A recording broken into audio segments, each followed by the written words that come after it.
and gentlemen, we are underway. Both junglers seem to be prioritizing clearing with that Demon Slayer emblem, but right now, it seems like Taz will be alone, and that will mean that he'll be clearing a lot less faster compared to Del Rosario. Looking at both of the matchups here, well, the matchup in the mid lane, technically, it will definitely favor Imam and Villa Luna on the far side and Lolita when it comes to clear, and especially when it comes to roaming around. Psychons is going to be the target here. Petrify used by Gopida already early on. Psychons going to be stunned up, and the instant first blood over to the Philippines before the first minute. Level 2 roam, and this is the danger of the Parsa with the wings by wings. This is where Hijime on that lead cannot really match that speed, that rotating potential. With that lead, now that sets the tone for the XP lane as Hijime gets taken very, very low. He needs to respect the burst potential. You can see the curveball already from Philippines. Usually, if you take a look at their matches from yesterday even, they always rotate around that gold lane early on. We saw that Oki was picked up against Soriano with the same kind of strat. With again, Imam rotating with wings by wings over to the gold lane. The curveball set was, again, you think we're going to go to the gold lane, but we instead go to the XP lane. And that just kind of outstayed. That was the moment where they were able to outsmart Indonesia early on. We'll see if this continues here, but both teams are opting to play it passively early on. They don't really want to look for anything too aggressive. But Del Rosario and Depata, already able to actually steal away a creep in the jungle from Taz. Taz already slightly behind, but the retribution battle is where this Akai pick actually has advantage. In the mid lane, already pressure being exerted, knowing that the turtle needs to be contested. Taz is looking for a bit of income, a bit of a momentum, and if Psychons can come in and participate here with his ultimate, that Black Jacket is a big zoning tool, and it seems the Philippines are opting to just let it go. The control was won by Indonesia right now, but that's going to be the retribution from Taz to secure the turtle. Top side of yours back here with a real world manipulation, and that's going to be Dreams flickering forward, finding Villa Luna, picking up a double kill for the roamer from Indonesia. What a turn of events right here, letting go of the turtle, going for the top side play, but still falling short as Indonesia actually makes a play. Del Rosario is stuck in a 1v1, but it's a retribution battle, and actually Taz pulls that on top.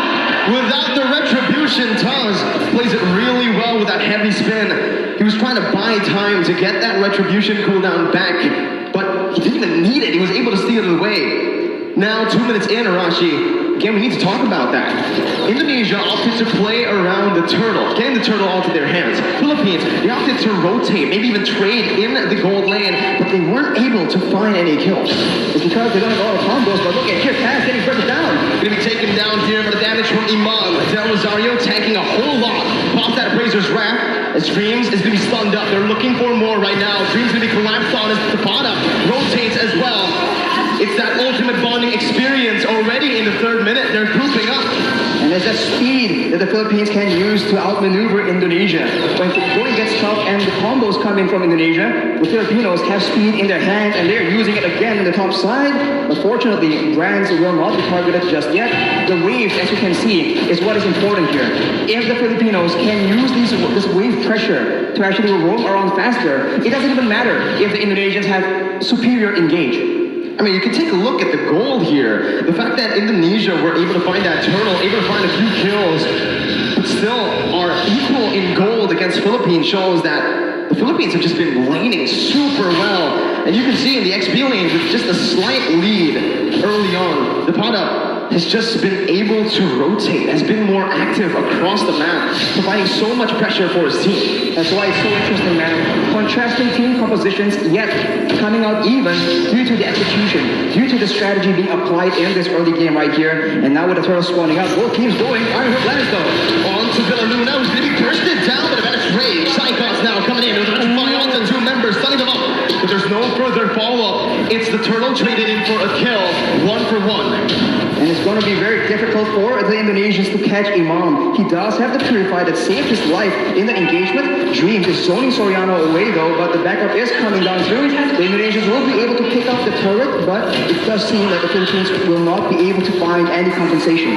Both teams still trading back and forth. It's still such an even game in the 5th minute here, with both teams standing at literally equal goals. Probably just 100 gold lead, but with Indonesia getting that turret in the gold lane, they will have a little bit more pressure to play with when it comes down to that wave manipulation. They can push the wings further into the side of the Philippines. They can use the lack of vision in the top side as well. And as you can see, Dreams is already trying to find some opportunities in the top side of the jungle. But the Filipinos are rotating in that mid lane. They're like doing this siege play style, and they can poke down any member from Indonesia. This early in the game, the resistances, the defensive items have not been completed just yet. It's the signature ube that we've all come to know.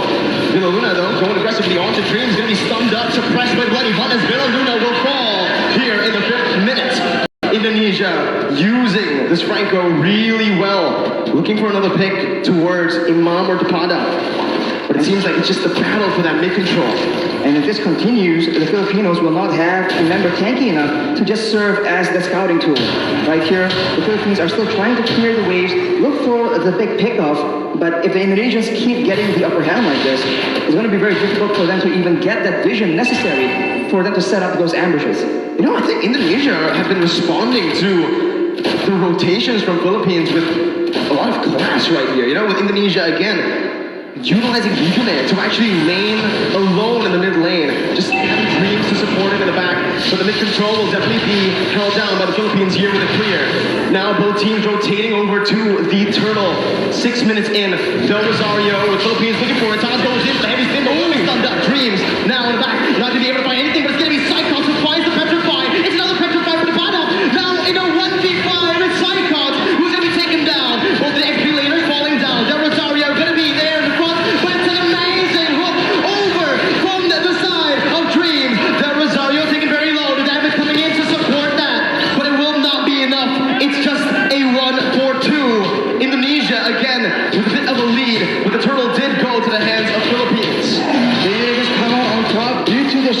Crowd control, and this is what we're talking about. When the going gets tough, when everything is clumped up like that, the Indonesians have a bit of an advantage, at least till later on in the late game. For now, the Filipinos need to be very careful for that iron hook. Dreams has been very, very smart in waiting for the right opportunities, and we'll look at this fight right here, where both EXP laners are able to zone away their respective teams, but afterwards, the damage potential and this amazing hook from Dreams is able to get Indonesia that advantage in that fight. There's so much pressure on the shoulders of Philippines. 1-0 down already. If Indonesia wins this, it's match point. They only need one more game after to secure the victory in this grand finals. So the pressure is on for Philippines. The iron hook will be cancelled out there by Villa Luna. Now it's Indonesia who are looking to get that mid-turret. Looking to get that mid-turret, and they have pressure on the side lanes as well. So the jungle is no longer safe for Del Rosario to start farming into, and without any tanks available, as we mentioned earlier, it's going to be very difficult. Brands with the Nigger's passion, that's a lot of damage, but that's his conversion coming in from the Philippines. That's a taunt coming in. He's going to be pushed it down, but upon up in the back with help of the feather airstrike. A 1-for-0 right now, but Indonesia, they choose to back away, not wanting to go for a 4v5. 5 seconds for the Lord, and Philippines will need to go for this right now with a man advantage. The adjustment coming in from the Philippines is so good right now. They are a team that wants to go front to back, but given the right circumstances, they understand that they can flank around and actually catch the backlines from the Indonesia off guard, but that is what he's able to do with iron hooks. A beautiful feather airstrike there to save Villa Luna, but now Cyclops jumps in with the back and forth. Able to find a better fly, taking a kill off of Villa Luna. The bottom on the back right now, jumping in. Brand still able to cut away. Taz dealing a whole lot right now. Del Rosario and Soriano are on to the Lord. Taz looking for the steal right now. The real one. Inflation will be able to find the two members immobilized. Taz versus Del Rosario. And the bottom comes in. That's like his favorite. And bottom finds the steal. On to the Lord. Del Rosario now trying to back off with Taz as well. The bottom still coming in, providing that escape for Del Rosario. And Philippines come out on top. They're on the back foot, but they find the fight that they require and dab it up with that Benedetta. Just so good, zoning everyone away and somehow, some way, securing that turtle as well. We'll see that the real manipulation has been taught by Hijumi here to zone the Filipinos away. But the Pada doesn't care. He keeps going for it, and Del Rosario is able to occupy everyone else, and that dive advantage, that backline vulnerability is showing for the Indonesians. It was super risky, Arashi. I feel like, again, they wanted to just chain their damage together. The pot up with the Phantom Slash, and obviously the retribution from Del Rosario. It caught Taz off guard, but again, that was a risky move, because if Taz has read that, it would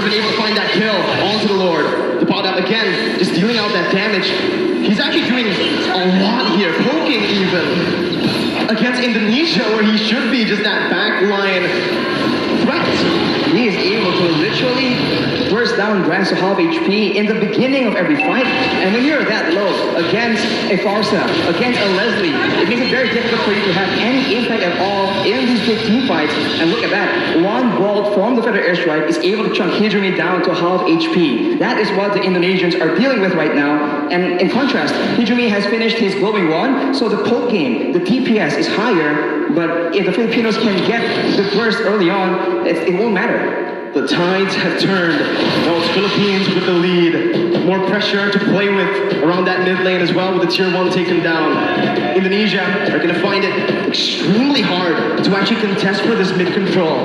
Even though they have a lot of clear with their heroes, the Eve and the Beatrix obviously, it's still again Soriano who's going to be able to open up the map. Taz going to be caught here. A lot of damage plays onto him. They don't have flash as well. Flicker forward. Taz gets out with a heavy spin. Philippines backing up, playing around still that bottom side river. They made an aggressive play there, but the Lord is not up, so the Indonesians will be able to reset and wait for the next opportunity. But you can see the difference right here. The Filipinos are the ones setting up, waiting for an engage, waiting for a chance to just burst someone down from the side of the Indonesians. Unless the Indonesians can secure those defensive items, some physical and magical defense, it's going to be very difficult for them to even be in the picture for those mutual objective contests. We're creeping in towards that late stage of the game. Let's talk a little bit about the draft, Arashi. Who has the edge when it comes to that late game for both Philippines and Indonesia? In a weird way, it does seem very, very even, but of course it depends on how the team fight goes. The Filipinos have true damage in their favor, and they have AoE. But a pickoff in the top lane with Brands and Dreams finding a kill. Supada, the man that's been such an impactful player around these neutral objective takes. And just like that, you can see Indonesia circling around the Enhanced Lord, looking for it, trying to commit onto it. Without the Fad up in the picture, the Indonesians can have an easier time. They might be using this Lord to just bait out some fights. Hijumi has the Ice Queen's wand, so if the Filipinos miss position, the Indonesians can definitely capitalize unless Hijumi almost gets taken out. And now the Indonesians pop the Black Dragon for him. Del Rosario on the flank right now, jumping in. Look at the Elite finds it, secures it for Indonesia. As Villa Luna's now blast going to be cancelled out. Del Rosario falling. Indonesia turning the game again towards their favor. 13 minutes in with the Enhanced Lord and an amazing snipe from Brand to connect onto Imam. Dreams looking for help once again. Villa Luna not having a shield. It is just going to be Indonesia looking for a slow push with the Enhanced Lord. They do not want to overextend. And the long-range department here, Farsa and Leslie against a Beatrix and a Eve. It's a bit funny because both have burst damage, and DPS-wise though, I think the Indonesians have it. So if they play the prolonged long-range game, I think Hijumi might just be able to do a lot more damage than Imam. But of course, it depends on what the whole team wants to do.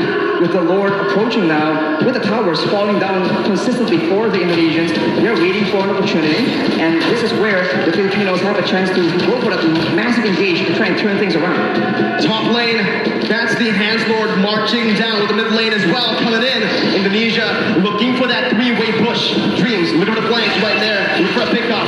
A good feather airstrike to Zoni to make away. As it's a beautiful micro-management from Team Philippines as they are able to defend, losing only one base turret right now. Dreams almost finding that hook, but will not be able to. Only one base turret falls in that skirmish, in that siege. You can see the discipline and the care that the Indonesians are using right now. They would usually go for an engage and perhaps go for a big fight, but they know against the Philippines, that could be the exact play that allows them to come back. If you take a look at the levels right now, Brands and Taz already at level 15, they definitely have a bit of an edge compared to the Filipinos, but soon, at about the 15 to 16 minute mark, it will no longer matter. The gold advantage will be moot because both teams will have a full inventory slot. Now it comes down to the vision game. When we're at this point with just the base turrets left standing, Philippines needs to be extremely disciplined when it comes down to opening the jungle up. You can see they're grouping up towards that purple buff for Del Rosario. Brand's able to siege down that base turret in the bottom lane with the Renner. Now the mid lane base turret is all that is left. Some vision there provided by Philippines over to the bottom side jungle. But Indonesia will choose to play it disciplined, not wanting to go for anything too crazy, as we are going to take a look at the item check here in 15 minutes. Well, Imam definitely has an abundance of damage right here. The Holy Crystal and the Divine Blade penetrating the magical defense and also gaining a lot more magic power in the process. Along with that though, if you itemize for that magical damage, Soriano has a full inventory slot as well with the BOD. So if Brand gets chunked low enough, one hit is all it takes. And if he's out of range, the snipes are still an option as well. The Lord fans here from both these teams will decide how this game turns around. We'll see again. Indonesia still holding on to that lead. Again, with the waves being manipulated as it is, slow pushing in the top lane and that bottom lane. Philippines will have to send a few members, or maybe just one member, to just stay in the base defending. Again, Indonesia will have a little bit of a man advantage here, forcing the errors to come through from Philippines as they look for the enhanced Lord in the 16-minute. That's a hook again. Dream's reading it out well, but maybe the stun coming in from the Lord. Immortality popped in. Brand dodging away from Feather Airstrike. Del Rosario looking for the flanks right now. Is activating the heavy spin, and that's the Lord secured by Indonesia. Now flies by. The Luna canceled out by Taz. Soriano massive in the back line. Still able to find Taz side cuts. Both teams again just trading. Dream with the concealed play, looking for a hook. Del Rosario and the rest of the Philippines will be able to play around those mini waves to stop the hook from connecting. It's 1-for-1. Lord for side cuts. Lord for side cuts, and that is calculated gameplay coming in from the Indonesians. Knowing that the Fadab is on the other side of the map, they go for that Lord play, and they're able to catch the Filipinos off guard, and now...